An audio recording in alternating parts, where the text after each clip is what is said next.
حضور اکرم صلی اللہ علیہ وآلہ وسلم کے ایک صحابی بابرکات، آپ کا نام حضرت معاذ بن جبل رضی اللہ تعالی عنہ ہے۔ آپ کی کنیت عبد الرحمن ہے اور آپ کے القابات امام الفقہاء، کنز العلماء اور امام ربانی ہے۔ آپ کا تعلق قبیلہ خزرج کے خاندان بنی سعد سے تھا۔ طبیعتاً آپ زیر اثر تھے اسلام کے، چنانچہ نبوت کے 12ویں سال جب مدینہ میں اسلام کی دعوت شروع ہوئی تو معاذ بن جبل رضی اللہ تعالی عنہ نے اس کو قبول کرنے میں ذرہ بھر بھی پیش و پیش نہ کیا۔ جب حضرت مصعب بن عمیر داعی اسلام کی خدمت میں حاضر ہوئے اور صدق دل سے توحید کا اقرار کیا، اس وقت ان کا سن 18 سال تھا۔ جب حج کا موسم قریب آیا تو حضرت مصعب بن عمیر رضی اللہ تعالی عنہ مکے روانہ ہوئے۔ اہل مدینہ کی ایک جماعت، مسلم اور مشرک دونوں اس میں شامل تھے، ان کے ہمراہ تھی۔ جب معاذ بن جبل رضی اللہ تعالی عنہ کی آنکھوں نے ابھی تک نبی علیہ السلام کو نہ دیکھا تھا، جیسے ہی آپ صلی اللہ علیہ وآلہ وسلم تشریف لائے اور اس جماعت نے بیعت کر لی، اور اس میں حضرت معاذ بن جبل رضی اللہ تعالی عنہ بھی شامل تھے۔ جب یہ جماعت واپس مکہ گئی تو اسلام کی روشنی گھر گھر میں پھیل چکی تھی۔ حضرت معاذ بن جبل رضی اللہ تعالی عنہ کم سن تھے، مگر جوش ایمان کا یہ عالم تھا۔ بنو سلمہ کے تمام بت توڑے جانے لگے تو بت شکنوں کی جماعت میں وہ سب سے پیش تھے۔ بت کسی گھر میں موجود ہوتا تو آپ کے لیے سخت تکلیف کا باعث ہوتا۔ بنو سلمہ کے اکثر گھر ایمان کی روشنی سے منور ہو چکے تھے، لیکن ابھی بھی کچھ لوگ ایسے موجود تھے جن کا نفس آبائی مذہب چھوڑنے سے اعتراض کرتا تھا۔ حضرت معاذ بن جبل رضی اللہ تعالی عنہ سرخ اور سفید چہرہ، روشن قد دراز، آنکھیں سرمگی اور بڑی بڑی ابرو پیوستہ تھیں۔ بال سخت گھنگریالے تھے، دانت صاف اور چمکدار تھے۔ بات کرنے میں دانت کی چمک ظاہر ہوتی تھی، جس کو ان کی ایک نور اور موتی سے تعبیر کیا جاتا ہے۔ آواز بہت پیاری اور گفتگو نہایت شیریں تھی۔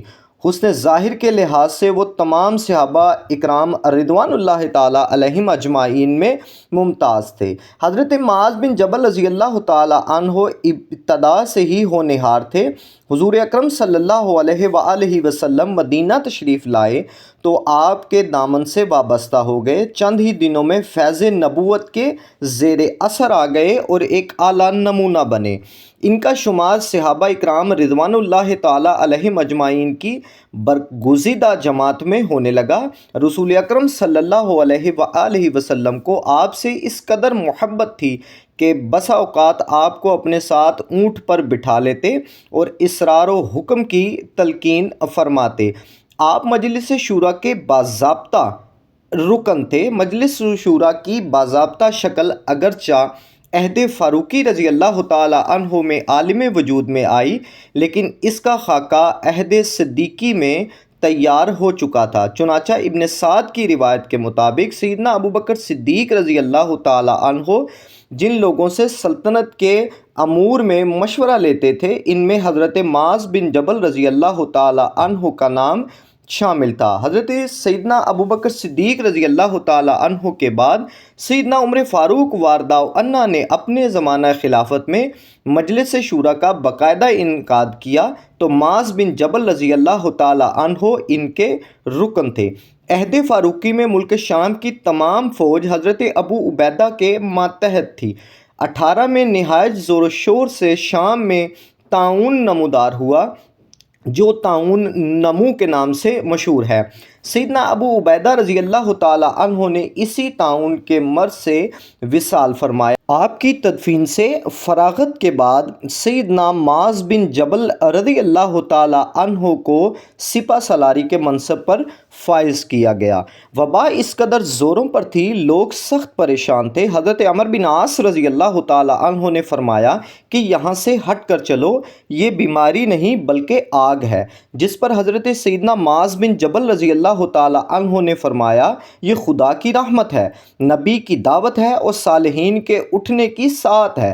میں نے نبی اکرم صلی اللہ علیہ وآلہ وسلم سے سنا تھا مسلمان شام میں ہجرت کر جائیں گے، اسلام کے علم کے نیچے آ جائیں گے، پھر ایک بیماری پیدا ہوگی جو پھوڑے کی طرح جسم کو زخمی کرے گی، جو اس میں مرے گا وہ شہید ہوگا، اس کے تمام اعمال پاک ہو جائیں گے۔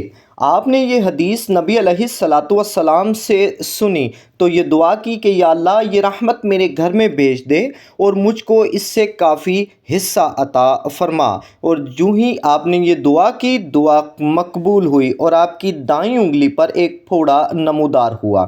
آپ کی وفات کا وقت قریب پہنچا تو حضرت معاذ بن جبل رضی اللہ تعالی عنہ گریہ و بکا میں مشغول تھے۔ لوگوں نے تسلی دی کہ آپ نبی علیہ الصلاۃ والسلام کے صحابی ہیں اور آپ کے فضائل اور مناقب ممتاز ہیں، آپ کو رونے کی کیا ضرورت ہے؟ حضرت معاذ بن جبل رضی اللہ تعالی عنہ نے فرمایا کہ یہ موت کی گھبراہٹ نہیں، نہ دنیا چھوڑنے کا غم اور عذاب و ثواب کا خیال نہیں۔ اسی حالت میں آپ کی روح معطر جسم سے پرواز کر گئی اور آپ خالق حقیقی سے جا ملے۔ وفات کے وقت حضرت معاذ کی عمر پاک 38 سال کی تھی اور 18 ہجری تھی۔ وفات بھی نیک مبارک خطہ میں واقع ہوئی۔ بیت المقدس اور دمشق کے درمیان غور نامی ایک صوبہ تھا جس میں ایک مشہور شہر تھا اور یہ اردن کے قریب